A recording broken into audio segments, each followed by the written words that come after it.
आप लोग शुक्रवार का व्रत करती हैं, कुछ माताएं संतोषी माँ का।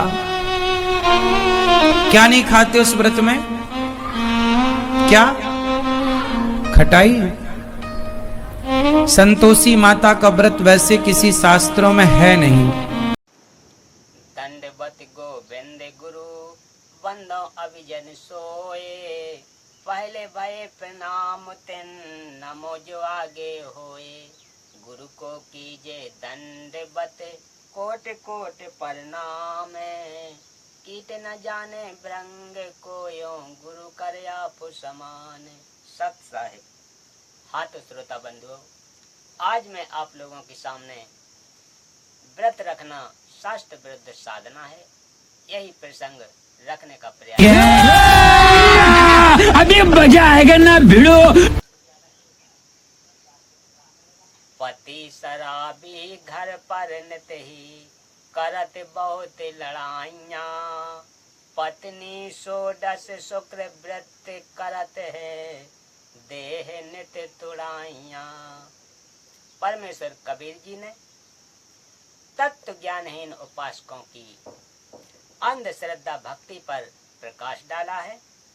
कहा है कि बिना विवेक के जो साधना करते हैं वह व्यर्थ है। एक लड़की का पति शराब पीता था, अन्न नशा भी करता था, कोई काम धंधा नहीं करता था। जमीन को वह लड़की ही संभालती थी। शराब पीने से मना करने पर शराबी अपनी पत्नी को मारता पीटता था। घर नरक बना रखा था। उस लड़की के माता पिता, भाई भाभी सबने मेरे गुरु रामपाल से दीक्षा ले रखी थी। ज्ञान भी ठीक से समझा था। वे अपनी लड़की की दुर्दशा से चिंतित थे। एक दिन वे अपनी लड़की को समझाकर दीक्षा दिलाने आश्रम में मेरे गुरु के पास लाए। लड़की को बताया गया कि कोई अन्य उपासना नहीं करना, मूर्ति पूजा, व्रत रखना आदि आदि नहीं करनी है। लड़की ने कहा कि मैंने 16 शुक्र व्रत करने की प्रतिज्ञा कर रखी है कि घर में शांति हो जाए। अभी तो मैंने आधे ही किए हैं, ये पूरे करके फिर दीक्षा लूंगी। उस बेटी को अच्छी तरह समझाया, तब उस शास्त्र विरुद्ध साधना को त्यागने को तैयार हुई और दीक्षा लेकर सुखी हुई। पति ने भी शराब पीना त्याग दी। पूरा परिवार दीक्षा लेकर शास्त्र विधि अनुसार साधना कर रहा है। अंधश्रद्धा भक्ति करने वालों को इतना भी विवेक नहीं है कि जो साधना कर रहे हैं इससे लाभ है या नहीं। उस बेटी से पूछा कि 16 शुक्रवार के व्रतों से ज्ञानहीन गुरुओं ने क्या लाभ बताया है। उस लड़की ने बताया कि एक स्त्री का पति रोजगार के लिए दूर देश चला गया, वह वर्षों तक नहीं आया। उस लड़की को चिंता सताने लगी। एक दिन उसको संतोषी माता दिखाई दी और बोली कि मेरे 16 शुक्रवार के व्रत लगातार कर दे, तेरा पति घर आ जाएगा। ऐसा ही हुआ। विचार करो बेटी, आपका पति तो तेरे पास ही रहता है, प्रतिदिन लड़ाई करता है, आपको आपकी देही तोड़ता है, यानी मारपीट करता है। आप भी इस व्रत को किस लिए कर रही हो? आपको तो ऐसा व्रत करना चाहिए था कि वह कई दिन घर ना आए, मार ना पड़े। आप तो अपनी आफत लाने का व्रत कर रही थी। व्रत रखना गीता अध्याय 6 श्लोक 16 में मना किया है।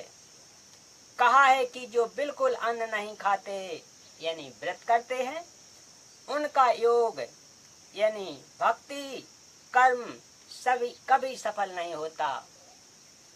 उसने बताया कि मेरी सहेली एक गुरु के पास जाती है।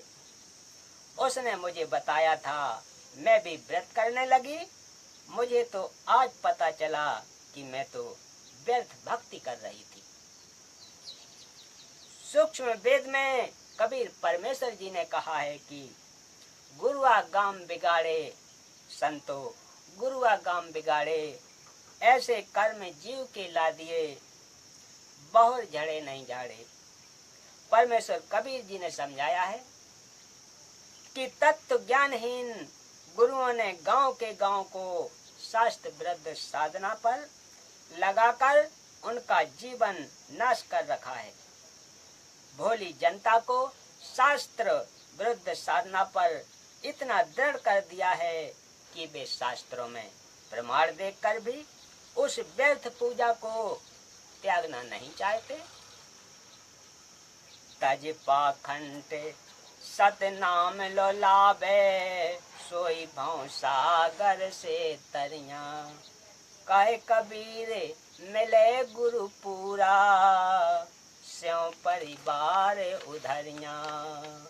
परमात्मा कबीर जी ने स्पष्ट किया है कि उपरोक्त तथा अन्य शास्त्र विरुद्ध पाखंड पूजा को त्याग कर पूर्ण सतगुरु से सच्चे नाम का जाप प्राप्त करके श्रद्धा से भक्ति करके भक्तजन पार हो जाते हैं।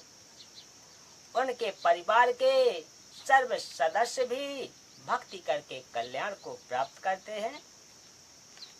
गीता अध्याय 6 श्लोक 16 में बताया है कि बिल्कुल न खाने वाले यानी व्रत रखने वाले का योग यानी परमात्मा से मिलने का उद्देश्य पूरा नहीं होता।